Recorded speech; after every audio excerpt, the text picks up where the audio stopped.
This is Ralph I. Peer, or Ralph Peer II.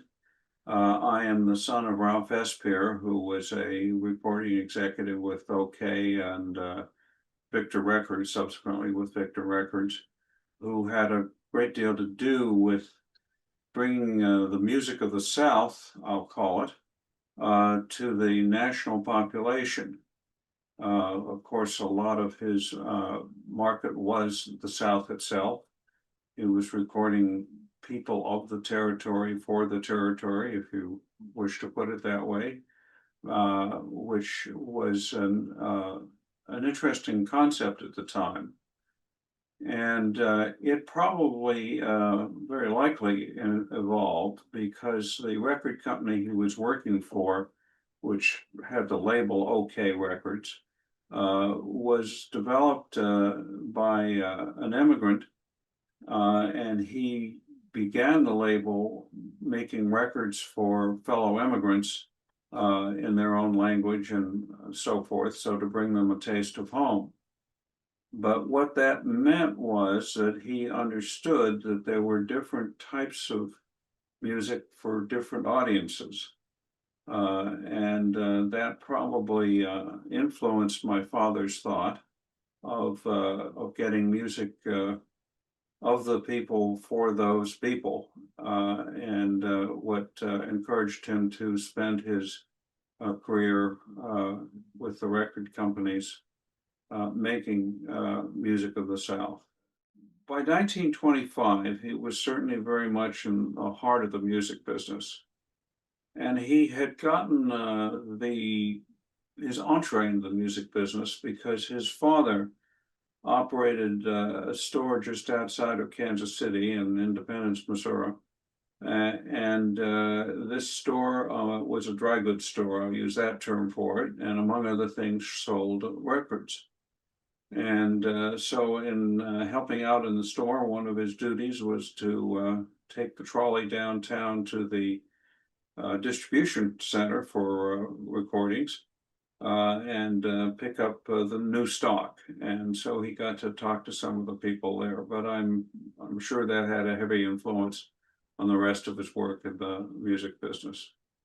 By 1925, he'd been working quite actively for about 5 years in New York, and he was there because the chap who used to run the distribution center in Kansas City moved on up there and changed record labels in so doing and so forth. So he had an in, if you will. But the concepts of and his interest in music of the country came later on when he was there. On the other hand, he was brought up as a Midwesterner, and I understood people beyond the city folk. I think that there are very good reasons for it, and he was very active in the marketing of OKeh Records at the time.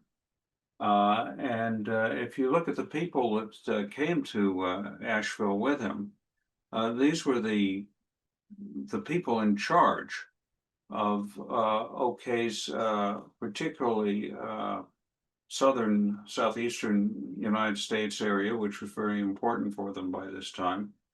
Mr. Hibbard, the technician, was an ace at it, as I would say. He was the one who found out how to put a accurate recording machine into a few trunks. That's a machine that was made as accurate as possible in those days. It was operated by weights, and that was much more accurate than a spring motor because it had constant tension, if you will. So the speed of the recording was therefore much more accurate. And he found out how to devise horns and so forth that you could put into a few trunks. These were acoustic recordings. which made it very technically difficult to capture the sound, for instance, of a fiddler who sang, because you could only get one of the horns close enough to that person, and you had to have the angle and distance just right to get something that sounded decent. And all of this was very much in Mr. Hibbard's hands. My father was technical enough so he understood the questions and how the answers need to be formulated, but certainly the other people that were with him were important in that. And Mr. Brockman, of course, was the fellow down from Atlanta who he had been promoted on the basis of how well he'd done with the recordings that were the first of these field recordings, I'll call them, for these this type of music were made in Atlanta, where Mr. Brockman was situated and was the general distributor for the label. And he was there because he now had a large swath of territory that would have been included Asheville, and it was important that he was understood what needed to be done to get the public interested in those recordings. That was the underlying idea of the sessions, was to record music that would be of interest, and of course the sessions varied widely in who were recorded in them. The term that I like to use for him is he had open ears, because as well known, in addition to doing what during the time was called hillbilly music, music from the hills, if you will, he did a great deal of recording of the blues, and generally is credited as feeding that field from the start, including the earliest recordings, which were made in New York before these field operations were possible. I'm afraid this is all conjecture on my part, because I haven't had a particular reason for Asheville, other than it seemed that, I mean, there was Lumsford and another talent was here, and there was enough communication so that people realized that Asheville had quite an orchard, if you will, of talent residing not only in the town, of course, but in the hills surrounding it.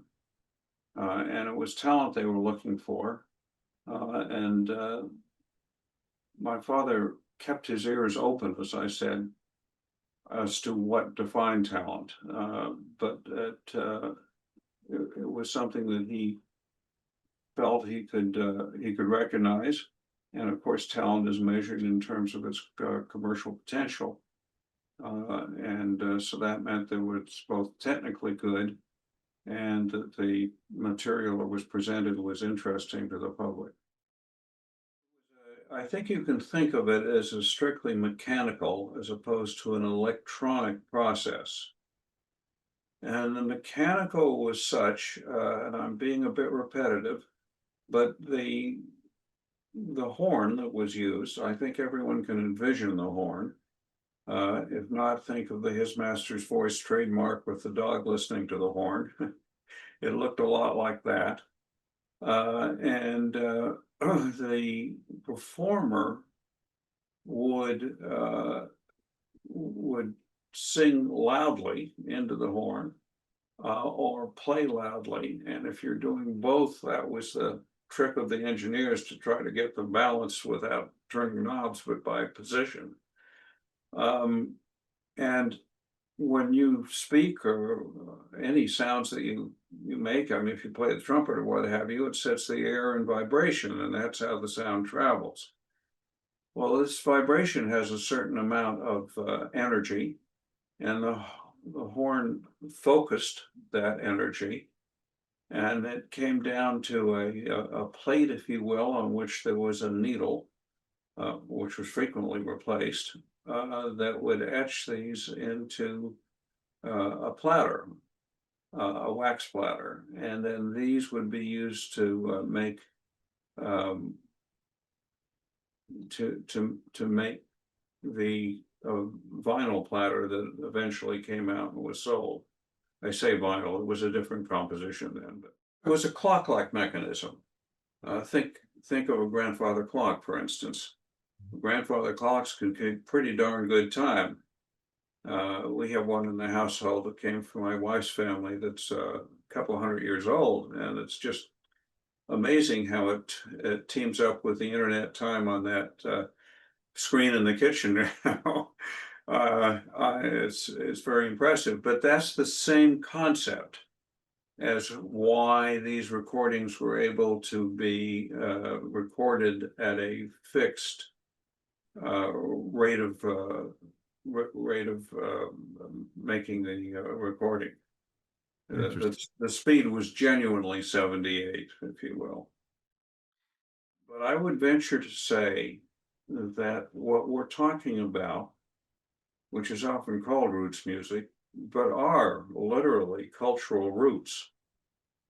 And I think by emphasizing the cultural roots of the community, you're providing it with a certain place in people's minds that is much more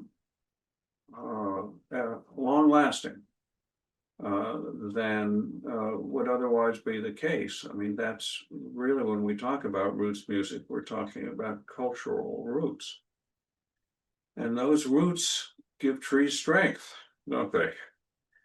And I would hope that that same type of strength would flow to the community when they realize with deserved pride as to how important they were in bringing about musical culture for the whole Southeast and beyond.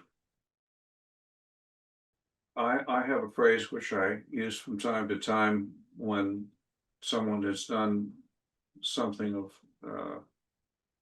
importance within our organization, and what I say is, it makes you stand tall. Thank you for making us stand tall. And I would think that your community might say that about the people who are engaged in these recording sessions, because indeed it makes Ashevilleans, is that the right term? Ashevilleans to be able to stand tall.